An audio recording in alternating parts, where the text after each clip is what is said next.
Welcome to LPN LaunchPad's review on the abdominal assessment.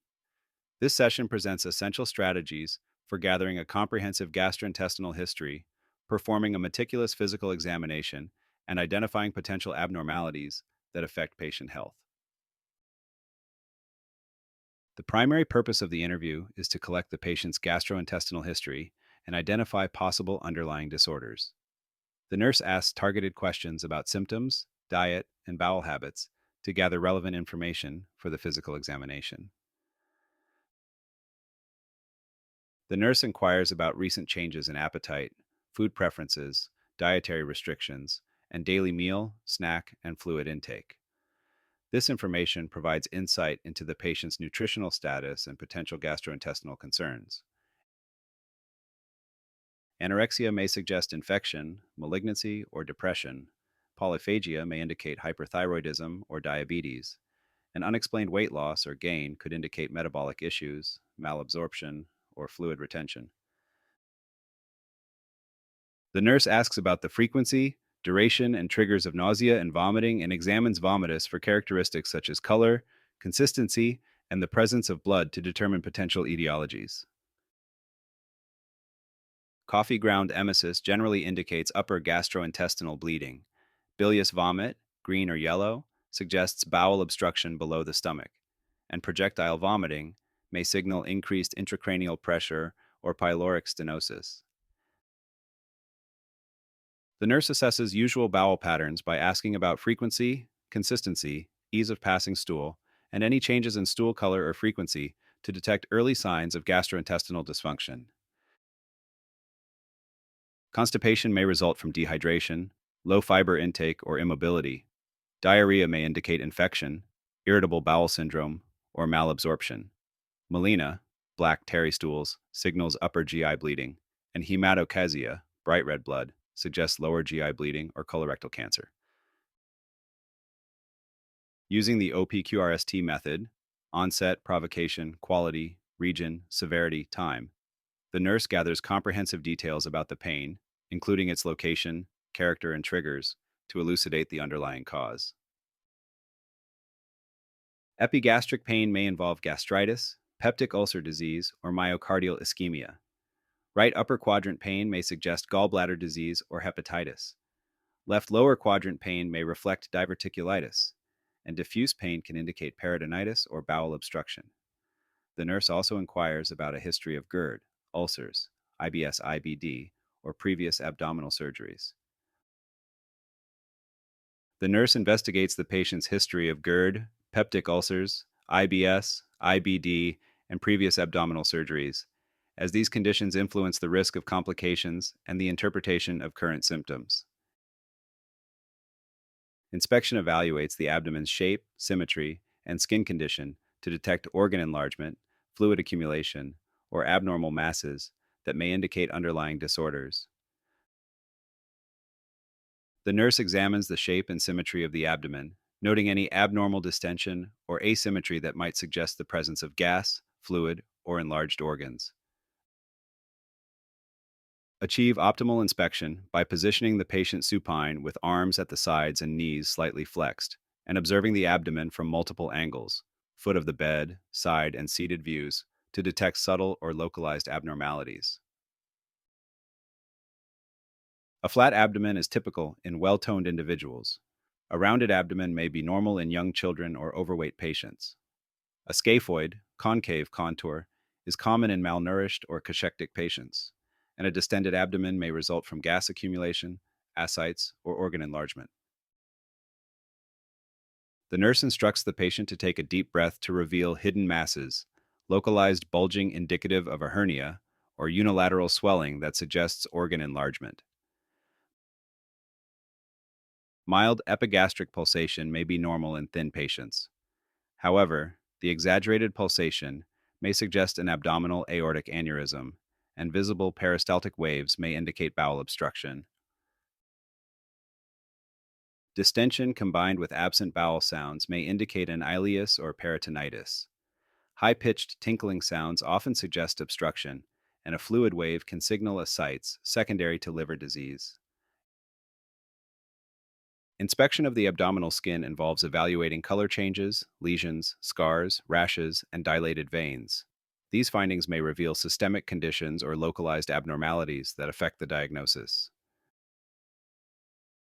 Normal skin tone should be uniform according to the patient's ethnicity. Jaundice, yellowing, suggests liver dysfunction. Pallor, paleness, may reflect anemia or shock. And cyanosis, bluish tint, can indicate shock or ischemia. The nurse observes for dilated veins, known as caput medusae, which may suggest portal hypertension, and notes any scars indicating previous abdominal surgeries that can predispose to adhesions or incisional hernias. Striae is an additional skin finding. Pink or white striae may occur with weight changes or pregnancy, whereas purple striae are often associated with Cushing's syndrome. The nurse also observes for petechiae or spider angiomas, which can be part of liver disease. The nurse identifies inguinal, umbilical, and incisional hernias, as these protrusions indicate weaknesses in the abdominal wall and can lead to complications if left untreated. The nurse instructs the patient to lift the head or perform a slight crunch. Increasing intra-abdominal pressure makes hernias more visible and facilitates accurate identification. Umbilical hernias are common in infants or during pregnancy. Inguinal hernias frequently occur in males and may extend into the scrotum, and incisional hernias develop at previous surgical sites due to weakened fascia. The nurse differentiates reducible hernias, which disappear with gentle pressure, from incarcerated hernias, which do not reduce and may cause pain, and from strangulated hernias, which present with severe pain, nausea, vomiting, and discoloration, a surgical emergency. Proper positioning and observation from multiple angles are essential. Skin findings, such as jaundice, striae, and spider angiomas, may indicate systemic disease, and serious hernias, including incarcerated or strangulated hernias, must be recognized promptly. The assessment now shifts to auscultation, where the nurse evaluates bowel and vascular sounds to assess gastrointestinal motility and circulatory status, critical for diagnosing obstructions, aneurysms, or vascular insufficiency. Intestinal motility is evaluated by listening for bowel sounds, which may be normal, hyperactive, hypoactive, or absent. Changes in these sounds can reveal significant gastrointestinal disorders. The patient lies supine in a quiet room. At the same time, the nurse uses the stethoscope's diaphragm to listen systematically, starting in the right lower quadrant and moving clockwise for approximately 5 to 15 seconds per quadrant. Normal bowel sounds are irregular, high-pitched gurgling that occurs every 5 to 15 seconds, indicating active peristalsis and a healthy gastrointestinal tract. Hyperactive bowel sounds are loud, rushing, and tinkling. Hypoactive sounds are soft and infrequent. And absent sounds, no noise for 5 minutes, may indicate conditions such as gastroenteritis, peritonitis, or paralytic ileus. High-pitched, rushing sounds with cramping pain suggest early obstruction. Absent sounds with a firm, distended abdomen may indicate paralytic ileus. And hypoactive sounds with guarding and fever raise concern for peritonitis. The nurse listens for turbulent blood flow in major abdominal arteries by auscultating for bruits, which can indicate stenosis or aneurysms and compromise circulatory health. Using the stethoscope bell to detect low frequency sounds, the nurse listens over the aorta above the umbilicus and over the renal, iliac, and femoral arteries, asking the patient to hold their breath briefly to minimize background noise. Normal vascular auscultation yields no bruits over major arteries, indicating the absence of turbulent blood flow or significant narrowing in the abdominal vasculature. A bruit, characterized by a swishing or blowing sound, may suggest an aortic aneurysm, renal artery stenosis, or atherosclerosis. A venous hum near the liver may indicate portal hypertension. A bruit over the aorta accompanied by a pulsatile mass suggests a possible aortic aneurysm. A bruit over the renal arteries with hypertension raises concern for renal artery stenosis, and a venous hum in the presence of ascites and jaundice indicates portal hypertension. Percussion differentiates air, fluid, and solid masses, and assesses the size and location of major organs, guiding further investigation of abdominal pathology. The nurse positions the patient supine with the abdomen fully exposed, uses indirect percussion by placing the non dominant hand as a plexometer and tapping sharply with the dominant middle finger over all four quadrants, and compares resonant and dull areas. Beginning in the right lower quadrant and moving clockwise, the nurse compares sides for symmetry and notes any unexpected changes in sound that may indicate the presence of gas, fluid, or masses. Normal findings include tympany over gas filled intestines and dullness over solid organs, or a full bladder. Excessive tympany may suggest obstruction or ileus, while localized or shifting dullness may indicate a mass, organ enlargement, or ascites. Expect to hear tympany in gas filled areas. Localized dullness may indicate a mass or ascites, and shifting dullness with positional changes strongly suggests free fluid in the abdominal cavity. Liver span measurement detects hepatomegaly or shrinkage, aiding in the diagnosis of conditions such as hepatitis, fatty liver disease, cirrhosis, or heart failure. The nurse begins at the right midclavicular line above the nipple and percusses downward until the sound changes from resonant, lung, to dull, liver's upper border, noting the precise transition. Next, the nurse percusses upward, starting in the right lower quadrant along the midclavicular line. Hearing dullness marks the liver's lower border. The total span is then measured. A normal liver span ranges from 6 to 12 centimeters at the midclavicular line. Values above 12 centimeters indicate hepatomegaly, while values below 6 centimeters suggest advanced cirrhosis. Hepatomegaly with jaundice raises suspicion for hepatitis or cirrhosis, whereas a small liver with ascites indicates advanced liver failure. Both scenarios require further evaluation.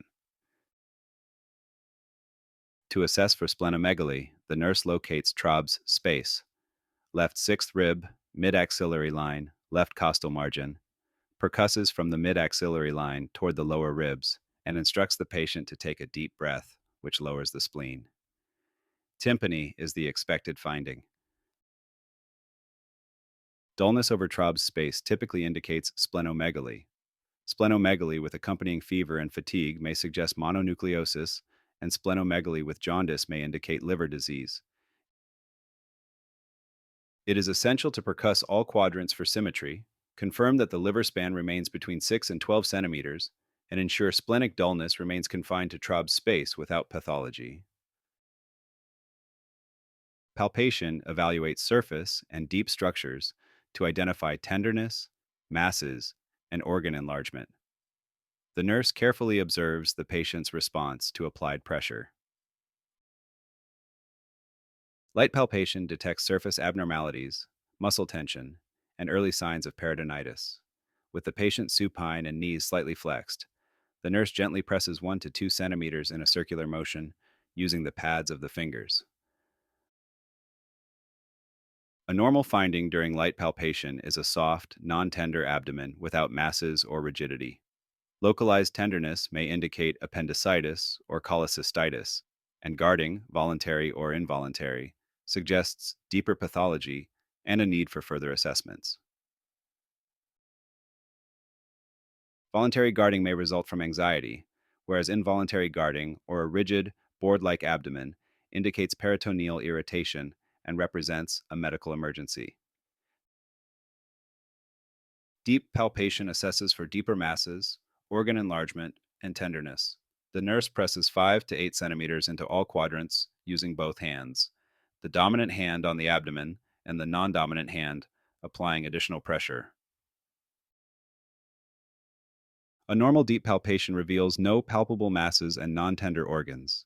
Abnormal findings include palpable masses, soft mobile versus hard fixed, an enlarged liver extending more than 2 centimeters below the right costal margin, a palpable spleen, or a unilateral palpable kidney, which may indicate hydronephrosis or tumor.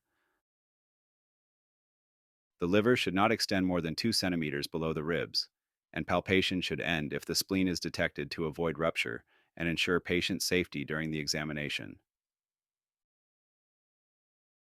Organ-specific palpation methods for the liver, spleen, and kidneys enhance the detection of subtle abnormalities. These techniques supplement general palpation and improve diagnostic accuracy.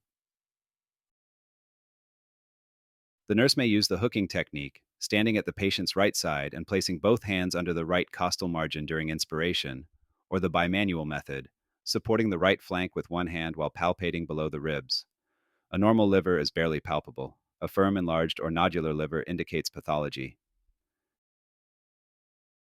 For spleen assessment, the nurse places one hand behind the patient's left flank and gently palpates below the left costal margin during inspiration.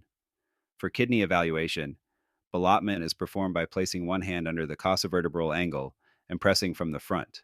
Kidneys are normally non-palpable. Light palpation detects surface tenderness and guarding.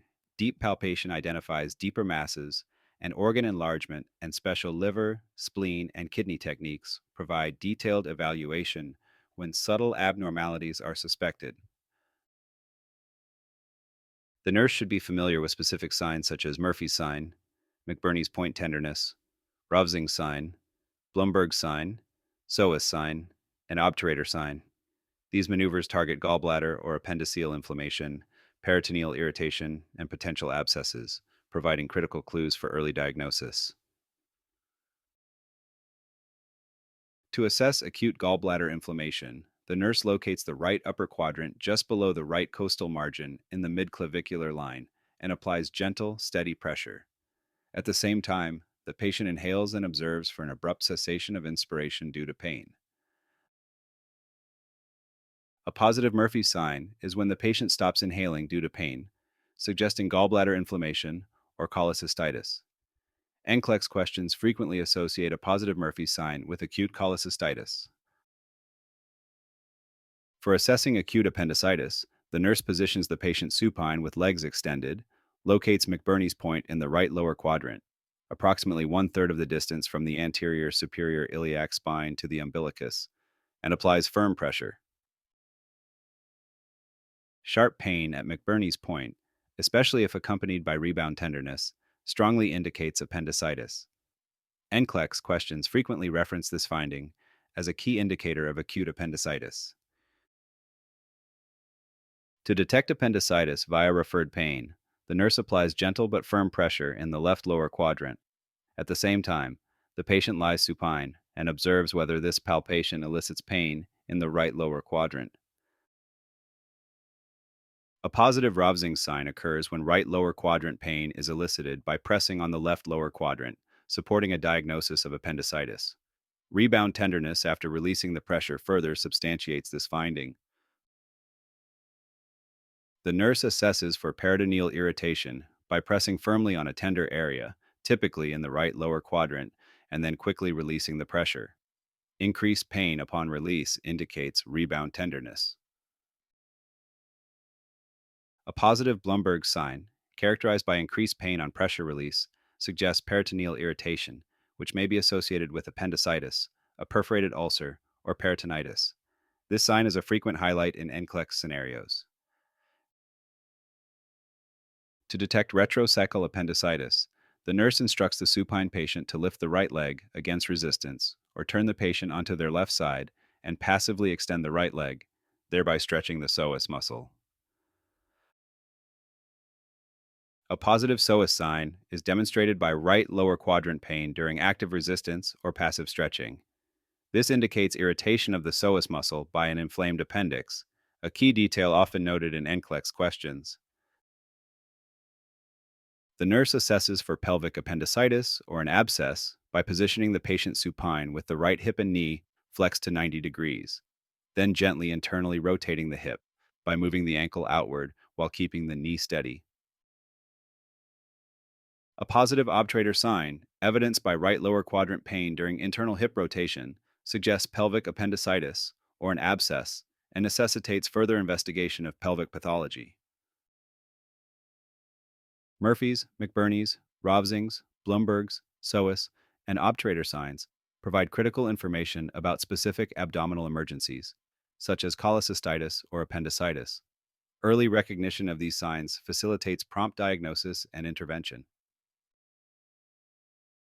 A comprehensive abdominal assessment comprises an organized interview covering appetite, nausea, vomiting, bowel habits, pain, and GI history. Inspection of abdominal contour, symmetry, skin changes, and hernias, auscultation of bowel and vascular sounds, percussion for evaluating organ size and free fluid, and palpation, including light, deep, and special techniques to detect tenderness, masses, and organ enlargement. Special tests such as Murphy's, McBurney's, Rovsing's, Bloomberg's, psoas, and obturator signs are essential for identifying emergent conditions like cholecystitis, appendicitis, and peritonitis. Correlating these findings with the patient's history is vital for effective diagnosis and intervention.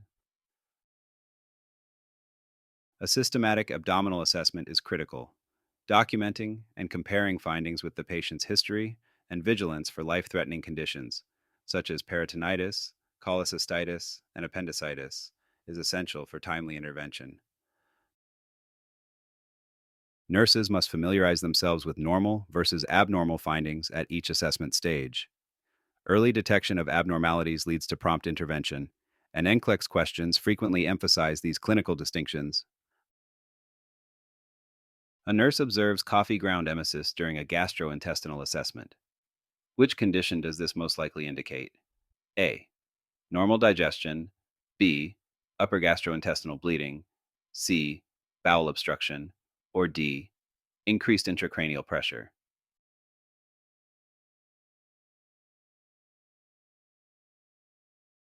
The correct answer is B. Upper gastrointestinal bleeding. Coffee ground emesis occurs when blood in the upper GI tract is partially digested, producing a granular appearance.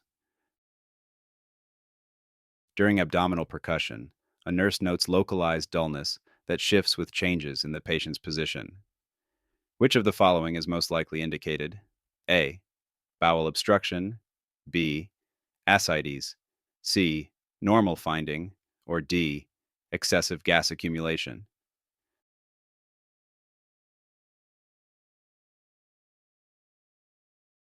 The correct answer is B. Ascites.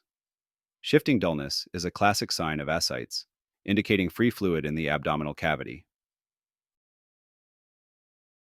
While performing a Murphy sign test, a nurse notes that the patient abruptly stops inhaling due to pain. This response indicates A. A negative Murphy sign, B. A positive Murphy sign, C. Appendicitis, or D. A normal response.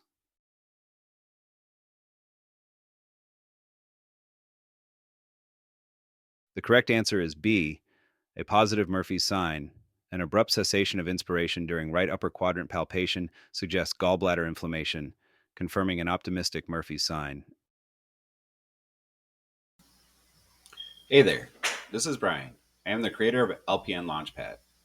I want to say thank you for learning with us. In addition to these videos, I've created a series of free adaptive quizzes in ChatGPT. The link to this video's quiz will be listed in the description below. Help me keep this project alive by hitting the like and subscribe buttons.